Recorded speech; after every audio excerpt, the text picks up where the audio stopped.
Well, next weekend, thousands of moms and dads will come to Athens and drop off their son or daughter at college. For some of them, it's their first kid. For some of them, it's their last. I think about that every single day. Is that too sad of a way to start? Should we lift the mood a little bit? Okay, hey, my name is Josh Bayne. I'm so glad you're here. If it's your first time at Athens Church, it is a pleasure to meet you. I have been on staff at our church for about 12 and a half years. I went to the University of Georgia, graduated in 2008, came on staff immediately. Been working in our music ministry this whole time, but this summer I've been in the process of transitioning into this role of college director. And there's a lot of reasons for that. I think foremost, I just sort of realized kind of just how much I love college students. Love being around college students, love living in a college town, love raising my kids around college students, and love raising my kids in a college town. We were at the beach last week, and I shouldn't tell you the story, but we're at the beach, and there's these two guys playing cornhole, but their cornhole boards are Florida Gator cornhole boards, okay? So my 4-year-old walks over to them and says, "We don't like the Florida Gators, we're Georgia Bulldogs." And he just kind of looks at her, and she goes, "Go Georgia Bulldogs." And he's looking at us like, "Is this really happening?" I'm like, "Oh, it's happening for sure." And now our 2-year-old, she confessed the other day, she's actually a Florida fan, which granted she's 2, so she's not, all the way there yet. And so, but our 4-year-old said, "Well, look, if you're a Florida fan, you should just move to Florida, but we're never going to visit you." So the moral of today's story is, after church today, Laura and I are going to have a parenting class for anybody who's looking to, no, I'm just kidding. We love living in a college town. I mean, I live in Athens, Georgia because it's a college town, and not just any college town, but the greatest college town in America. Thank you very much. I don't need the articles. I don't need BuzzFeed to tell me what's the best. Okay, we have the best. I met a lady after church a few weeks ago, said her and her husband met at UGA 30 years ago, moved away to Virginia. This whole time they've been dreaming and thinking about how could they ever move back. She said, "We just moved back this summer." She said, "I wake up every day and pinch myself that I get to live in Athens, Georgia." And I'm like, "Me too, girl. You are like my spirit animal, So I love being around our college students. If I had any hesitation with taking the job, it was honestly, was it maybe that I might be too old? So I'm 34, and these kids are 18 or 20. And don't worry, they confirmed my suspicions at the first one, because we had a little Bible study this summer, and an incoming freshman referred to me on multiple occasions that night as, quote, "Mr. Josh." So Mr. Josh is here at church today, at Big Church today, to tell you a little bit about our church, and I'm so glad that you're here. There's a lot that I love about our church. Maybe my favorite thing about our church is that we are a multi-generational church. In other words, we have young people and previously young people and everybody in between all together. And what I have found is that the people who are drawn to our church because we are this. The college students that are drawn to our church because we're a multi-generational church, right? They want to step out of the college bubble and be around other people, right? That means if you are a grown-up, the college students, you're one of the big reasons why they pick this church. They love it that you're here. They want you involved in their life. And the other way is true as well. The adults that pick this church, they pick this church as well because it's a multi-generational church, because there's college students here.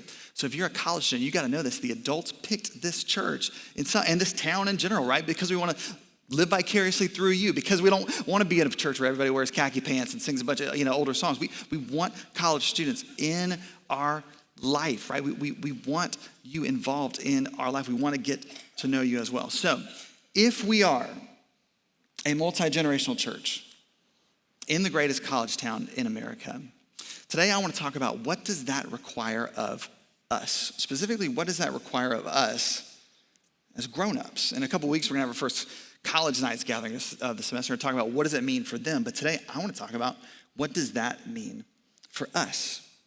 Now, next weekend, I mentioned it, but thousands of college students are going to move into this town, and everybody's journey is a little bit different, but essentially all are going to end up at some point at Walmart or Target, you know what I mean? And to get all the supplies, some stuff you need, some stuff you don't even need, right? I remember we got these tubs. It was like, what are we exactly going to put in these tubs? I don't know. Do we have room for the tubs? I'm not even sure, but we need to get some tubs. And depending on whether your family comes from money or not, you might get a mini fridge. That's always fun to kind of walk the freshman halls and see kind of who's got, where the wealth is distributed. And, but my favorite thing is the futon. Remember this? You ever had one of these? The futon is a once-in-a-lifetime college opportunity. You never had one of these before. You're never having one of these again. But for 4 years, you can have a futon. It sounds like something that the Jetsons would have invented, right? If you don't know what a futon is like somebody said, how can we make a couch as disposable as possible, right? And so if you still need one, back to school, they have these at IKEA, right? You're gonna want one a little less nice than that, but they have them there. And then at some point in this whole, Target, Walmart process, you come back to your freshman dorm, and the sun's starting to set, and mom's trying not to cry, and they're dragging it out, it's a little awkward. And then somebody asks this question. Now mom or dad says, or grandma and grandpa says, do you have everything you need? And the son or the daughter says, yeah. And mom and dad leave. And then they realize, no. I got this futon. I got this roommate. I got this meal plan. I got this 12 by 12 dorm room we may or may not be quarantined in for a bit. But that's not enough.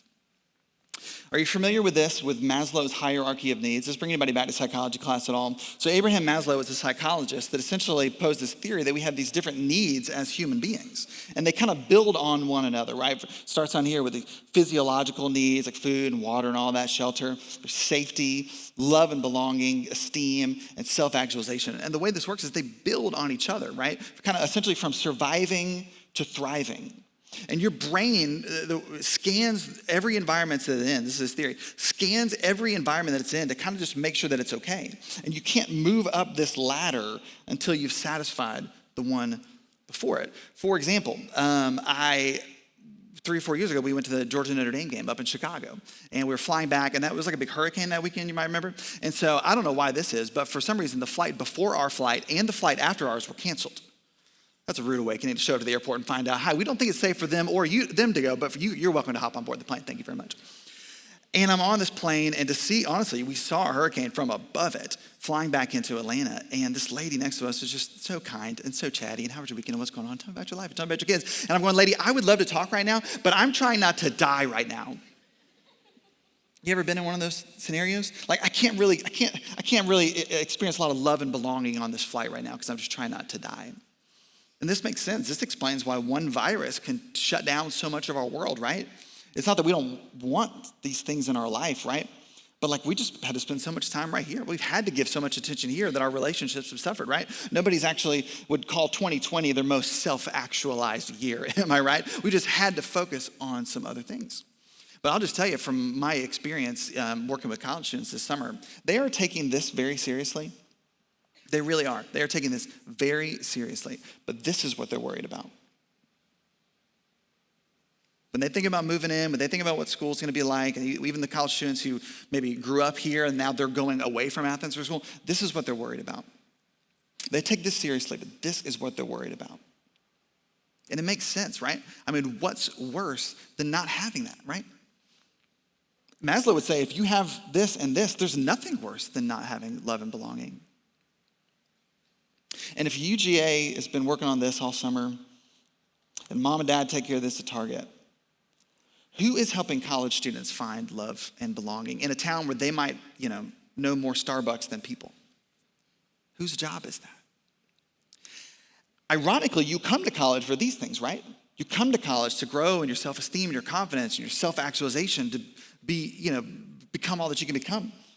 But you can't have those things without love and belonging. And can I just press in for some of us? Maybe it's a college student in the room, maybe it's a grown-up in the room. There's maybe like a self-esteem out there. Like, there's self-esteem that's possible for you kind of just out of reach and you can't quite reach it. And what Maslow would say is you don't have a self-esteem problem, you have a love and belonging problem, right? You need a place to belong, a place to connect that's gonna help you grow in your confidence and grow into all that you can become. And I said it earlier, but if UJ has been working on this all summer, I've been working on this. Specifically, our plan to offer love and belonging to the 50,000 college students that are moving into our town this month to go to one of our local universities. And we don't as Christians need a verse to know that this is our job, right? As Christians, like out of all these things, like the church is kind of focused on this one. You don't need a verse to tell you that. Next month, I'll be back. We have a new series we're going to do this fall. I got too many verses in that message I'm working on, okay? So I got to chill out a little bit on that one. But for today, I didn't come to offer you a verse, okay? Today, I came to offer you vision. I want to give you our plan for how to reach the those college students. So specifically, you may have seen this before. This is our mission as a church, is to lead people into a growing relationship with Jesus Christ. This is what we want to do. This is nothing new. There's no bait and switch. There's no hidden agenda. We want to lead people into a growing relationship with Jesus Christ. We exist to solve spiritual needs, to help people in our city in a spiritual way. But here's our vision, and this might be new for you. It's specifically our vision for college ministry, that is. It's 4 words. Home away from home. We want our church to be, and we didn't invent this phrase, obviously, but this is our heart for them. We want to be a home for college students. We want the church to feel like home to college students. We want to open our doors and our homes to college students as much as possible, even if it's just for 4 years and they move away. And that's the bittersweet part about college ministry, right? It's because you invest in these students and then they're kind of sent out. But when they are sent out into every sector of society and business and the arts and media and the government and the medical field and education, right? The sending kind of church that we are. And some are better than others at, checking back in and seeing how things are going. But they do. And I have heard on more than one occasion that it was not UGA that made college feel like home for these students. Though UGA is amazing. It wasn't Athens that made college feel like home, even though Athens is awesome and hashtag Athens I love you. We invented that phrase, right? I mean, we believe that. But what they say more often than not is it was the church. It was the church that made this place feel like home. It was the church where I belonged. It was the church where I grew. It was the church where people challenged me. It was the church where people looked after me. It was the church that opened their doors to me. It was the church that helped me while I was in process and just kind of sat with me when things were hard. It was the church that was my home away from home. So how do we do that? There's a lot of things that we do and offer for college students to make this church feel like home away from home. I just want to offer you 3 today, what I kind of feel like maybe are the big 3 for right now. And then at the end, I want to give you a success question. And by success question, I mean, how do we know that we're winning? This is a question that we talk about with our students that I'll present to them in a couple weeks at our first college nights. But how do we know that we're winning? So the first thing, first way that we offer this church as a home away from home for college students is college nights. So these happen during the school year, generally once a month. This is kind of the big event. Now, it's going to look a little different this year, right? A lot more social distancing, a lot more masks. That's okay. But college nights was just an idea that I had a few years ago to go, we got to give college students a place. Right? On Sunday mornings, we're all spread out this building. Some college students are serving at Wombaland on that side of the building. Some are down here serving in student ministry. Some come at 9:15. Some come at 11. Some sleep in. And so college nights are our chance for college students to all be together in one room, and it's powerful. It's powerful just as a grown-up to stand in the back of the room to know that something like college nights, that many students pursuing the Lord is happening in your church. But it's powerful from a college student perspective as well. Because there will be some mornings, and if you're here today, maybe you're a college student kind of moved in early to town, there will be some days where you will wake up in your dorm room or in your apartment and you will wonder, am I the only student, am I the only person, the only guy or girl in this town pursuing God, trying to live for Jesus? And then you will come to college nights and you will realize, no, I am not the only one. There are a lot of people like me. Then it's not just UGA, it's UNG, right? It's Athens Tech, it's Piedmont, it's Georgia College, it's Emmanuel College. It's college students from all over who have found that they can have a place to belong and a place to grow. Now for them, and we'll talk about this in a couple of these college nights, we really offer college nights as an invite place. We say we want you to use Athens Church to invite your friends, because they have college students have people on their hall, the dorms, friends that they're inviting, or people on their sports team or in their fraternity or their sorority that they're trying to invest in, and sometimes that can be awkward. So we say, hey, let's put college nights out there to be this big, obvious, blinking light. You can invite your friends here thing. They know it's going to be fun. They know it's going to be a safe place. They know there's going to be a lot of prospective candidates that they could date, I guess would be the best way to say that. Whatever helps in your invite, to church. It's not why we do it, right? And that is attractive in some respects. But the reason college nights have been so successful is because it's a place for students. It's just a place to belong. So their job is to invite, and we'll talk to them about that. But our job, our part as the grown-ups, is to fund it. Now, there's not a second offering at the end of this message. That's not what I'm talking about. I'm just talking, we could if you want to, sir. Somebody just laughed like, I'm ready. Okay, well, we can, but that's not the plan. I'm just saying in general, as the grown-ups in this church, part of our job is to fund the things that the next generation can't fund for themselves. And I was a freshman when our church started. We met in Cedar Shoals High School on the east side of town. And I'll never forget this message that Sean gave. He said, you know what? Adults may not have a lot of time to give based off just the season of your life and your job and your kids and how busy you are. But grown-ups, adults, you may actually have some extra money that you can give. And college students may not have a lot of money to give. I mean, I tithed when I was college, but 0% or 10% of zero is zero, And so you should learn to kind of build that habit in college. I did. College students may not have a lot of money to give, but he said college students might actually have a lot of time to give. And if adults, you should serve for sure, and that's very rewarding. But if adults lead the way in giving, and college students, you give for sure, but if college students lead the way in serving, this mission might actually get off the ground. And he was right. And so if you've never heard that vision before, that's what I want to invite you. I want to invite you, and again, there's not like a designated specific way to help, that you can give specifically to the college ministry. All of today's offering goes to college ministry. I wish, but that's not how we do it. We just give to the church. But when you give to the church, you are part of funding things for the next generation that can't fund it for themselves. And my advice would be, don't wait until your son or daughter is in college to start doing that. Does that make sense? You do start now. Start funding the mission now. You're going to want us to make serious gains between where we are now and where we are when they get there, right? Start giving now when they're in high school. Start funding the mission now where they're in middle school, so that by the time we get there, we're so much further down the field. See, like even financially and what we can offer for them. If you could see the budget I have compared to the dreams that I have for college ministry, and you could be a part of solving that. It's not hard, and I'm not going to belabor this point for a long time, but giving is really easy at Athens Church. It's on our website. It's not hard. We do it automatically. It's a button or two. It's very simple. You know how to work a website. But you can go a long way to making some really spiritual, significant, look at Jasmine's story, spiritually significant things happen for people who can't fund it themselves. And God might just have you positioned even now, even in the wild times of 2020, positioned in a way to help us with that. So I want to invite you to do that if you're not already doing that. All right, the second thing that we offer for college students to help this place be a home away from home is serving.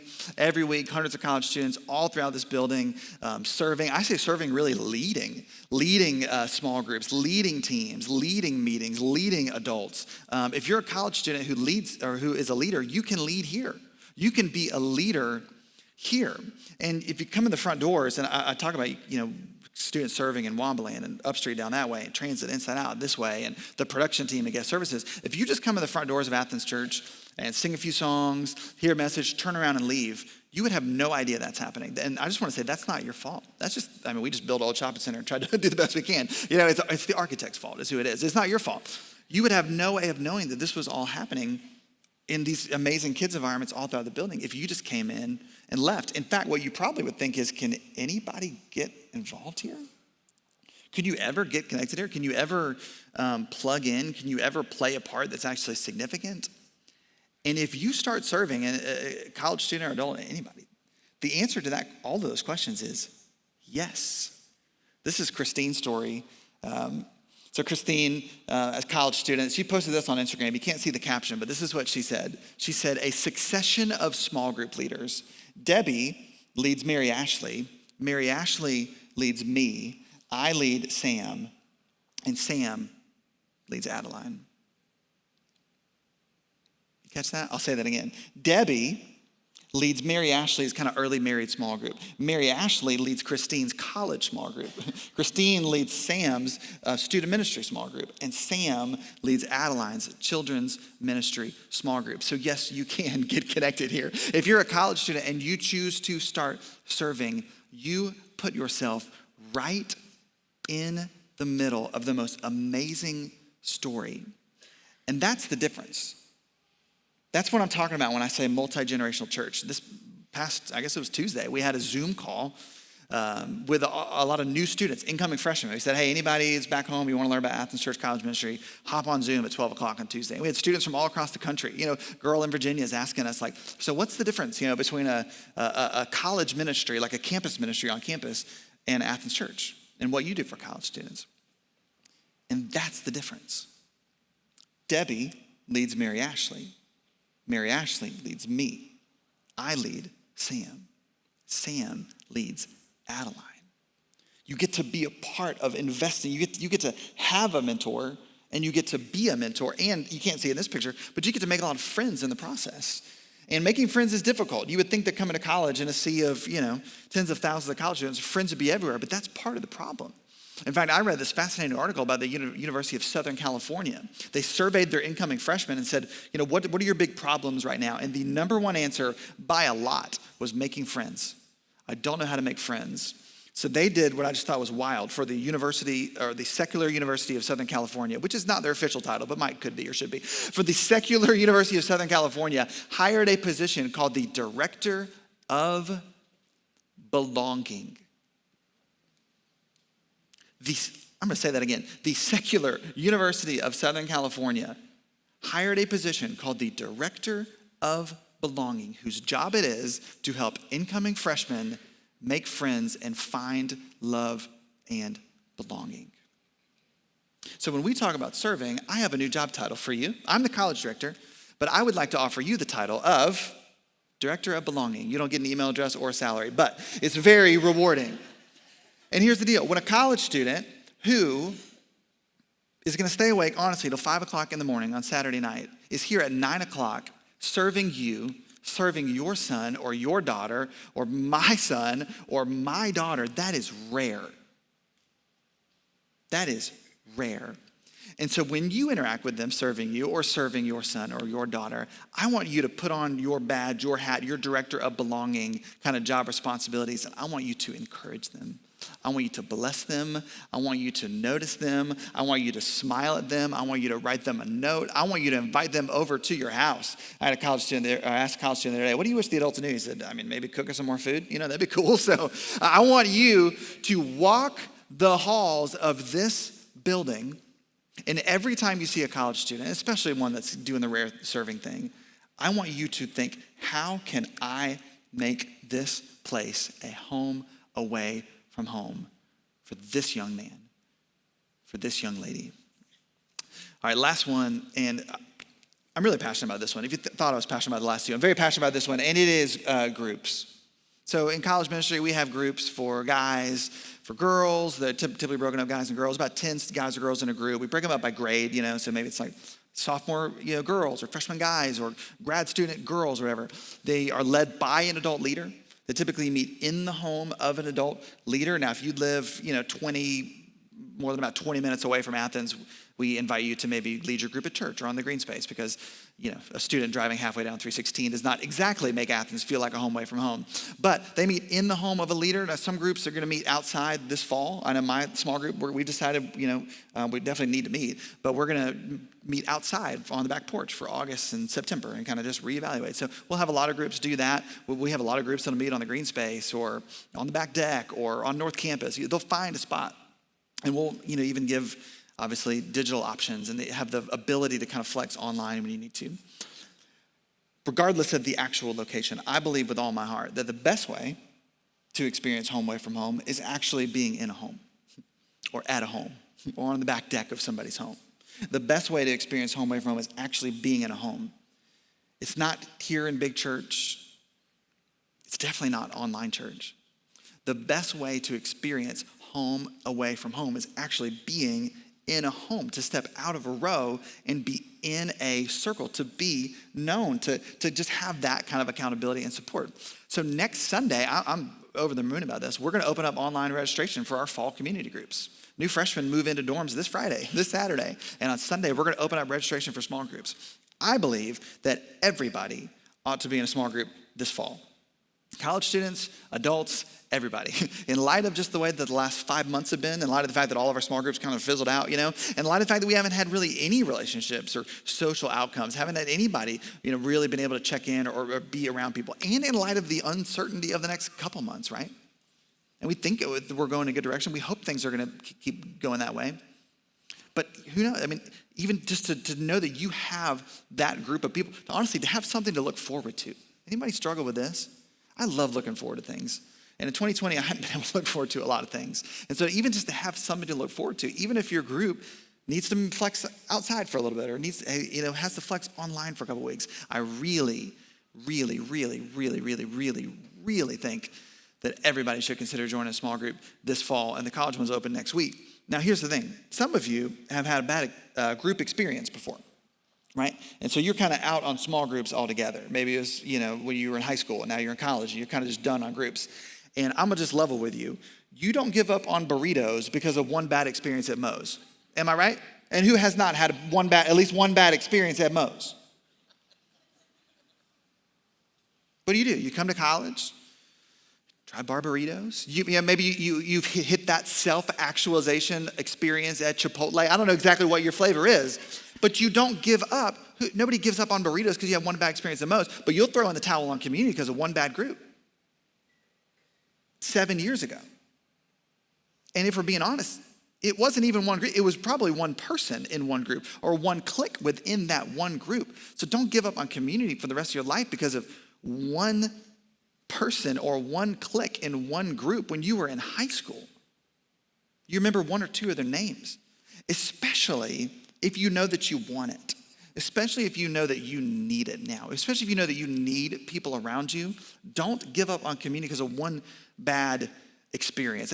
I'm going to just, hit the college students over the head with this because it's so important. And we have some college students, and maybe here today, who you live at home still. You need a home away from home more than anybody.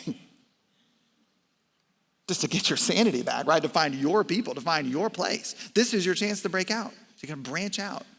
Now, I use the home word a lot. For some of us, that's a trigger word.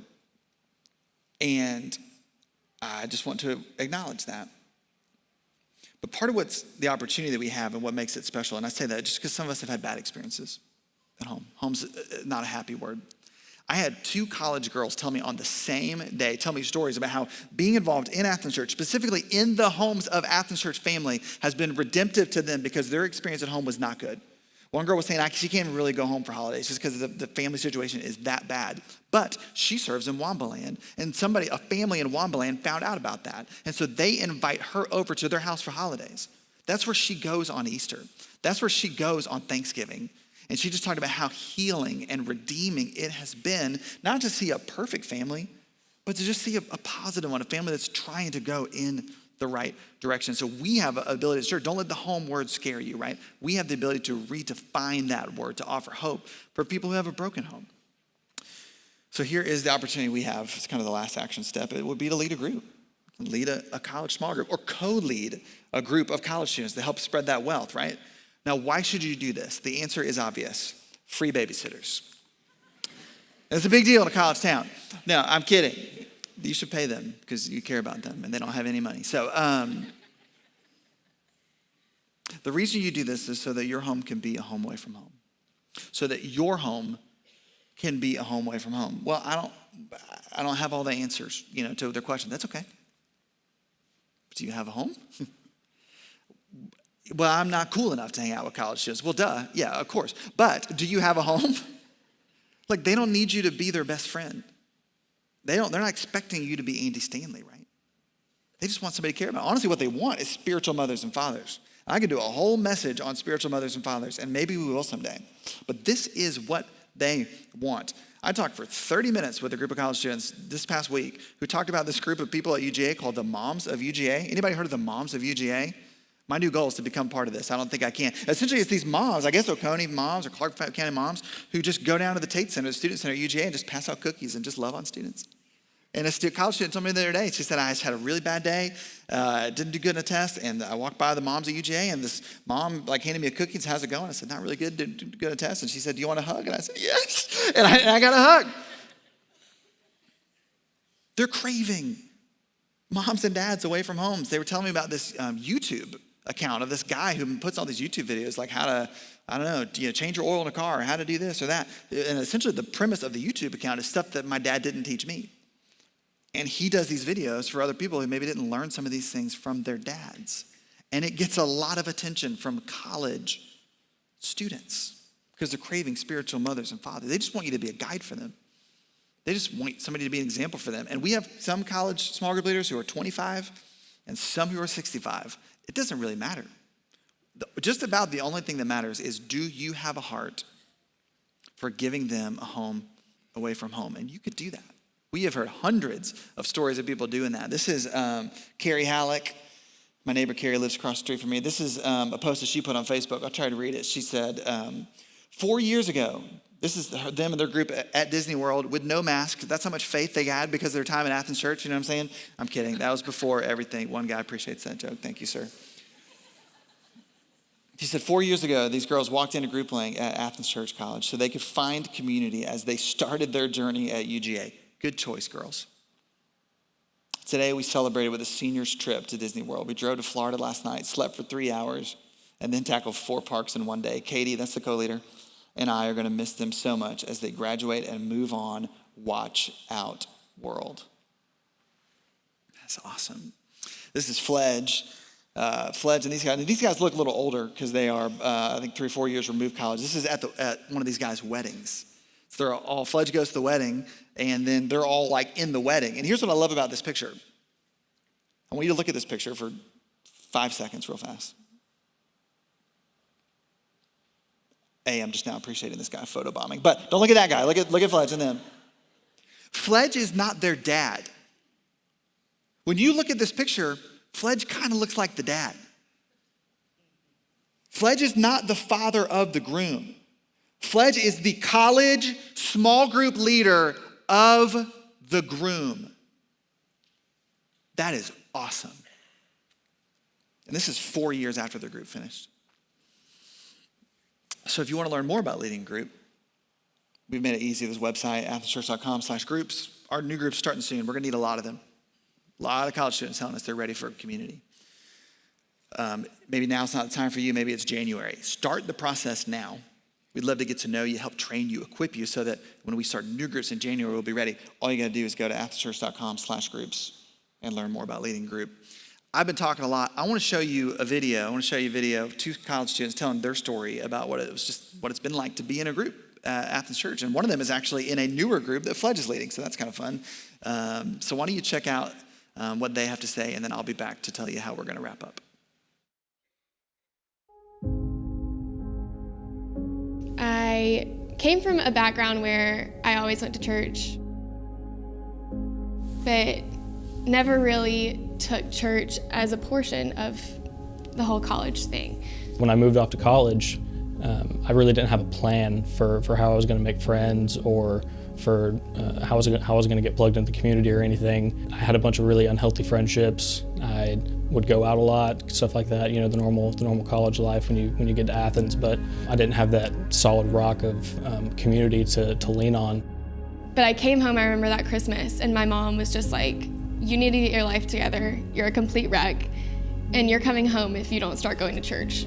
I had one good friend.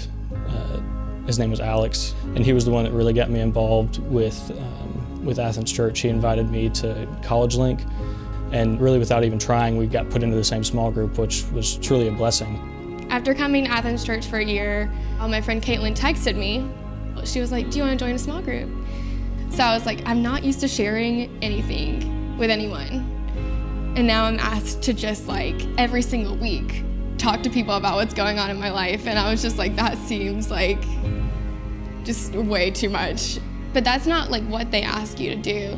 When I got there, we sat down on the first day and Fledge was like, this is a community group. Like, this isn't a Bible study. Like, we're going to talk about Jesus and we're going to talk about like how you're going to grow in your relationship with the Lord. But the main purpose of this group is to build community and to have people that you can lean on in times of need. So that kind of changed the way I thought about like what the group was going to be for the better.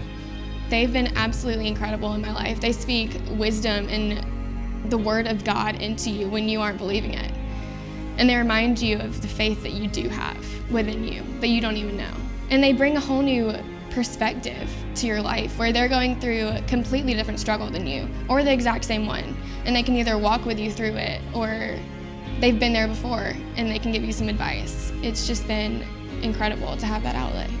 And really being in a group has allowed me to find that community again and find that accountability that I needed that I wasn't getting with just kind of going at it on my own.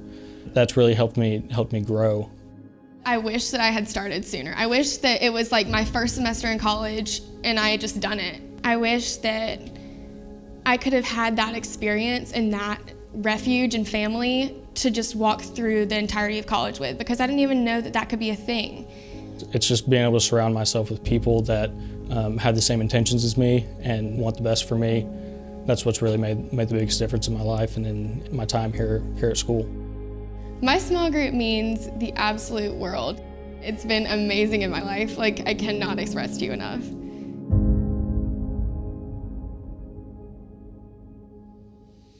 So good. I had a college girl tell me the other day that she felt like Athens Church had been her support system in her years at college. And when she said that, I thought, that's exactly it.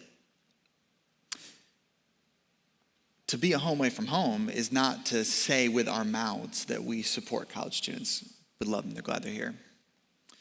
But to be a home away from home is to create a support system, to have a system, to have a plan. And that's what we've been talking about today. That's what I'm inviting you into. And the plan's already developed. I just need more people to join me, right? And you know this, but there is no limit to what we could do as a church, to the kind of impact that we could have in the college students' lives and in the city. Now, practically, that just means doing the things we're talking about. That just means funding a mission for people who can't fund it themselves. It means walking around this building with your new job title, Director of Belonging, helping college students, encouraging them, blessing them, noticing them, talking to them. And it means maybe opening up your home to lead or to co-lead a group. Exactly the kind of things that we would want somebody to do for our son or our daughter. Now, I mentioned success question. This is, I'm going to present this to them the other night. This is how we know that we're winning. And this is the question I'm going to pose to our college students, and I'll pose it to you as well. Are you connected to somebody of another generation at our church? That's how we know. Are we creating a home away from home? Are you connected to somebody of another generation at our church? If so, lean in. If not, now's your chance. Now's a chance to make a commitment to do something, right? Maybe just in light of how the last 5 months, it might just be good for you to commit to something again, right? It might be good for you and your spouse to actually decide, we're going to commit to something again. As wild and crazy as that sounds, that might be exactly what God is calling you to do. Nobody knows how this fall is going to go. Nobody knows exactly what it's going to be like, but this is our plan.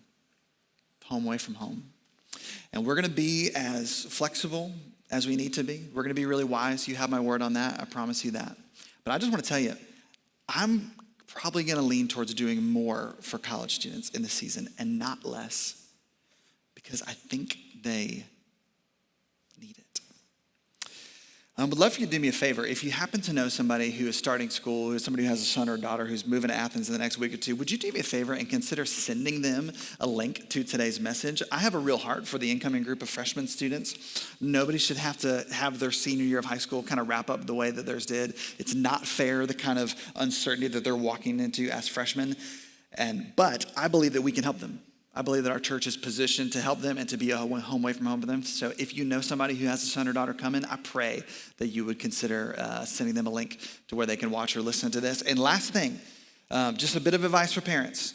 My advice to you is don't push Athens Church too hard on your kid or they're not going to want to do it. So you need to put the bug in their ear and then let somebody else tell them about it. You need to drop a little hint, but then when their friend tells them about it, when they find the link, online or social media, when they find out about us, then they'll think it's their idea. And you'll be back home in Atlanta or Alpharetta or wherever you are saying yes and praising God that your son or your daughter found a home away from home. Let me pray for us, okay? God, it's no mistake, no accident how you have positioned our church in this town.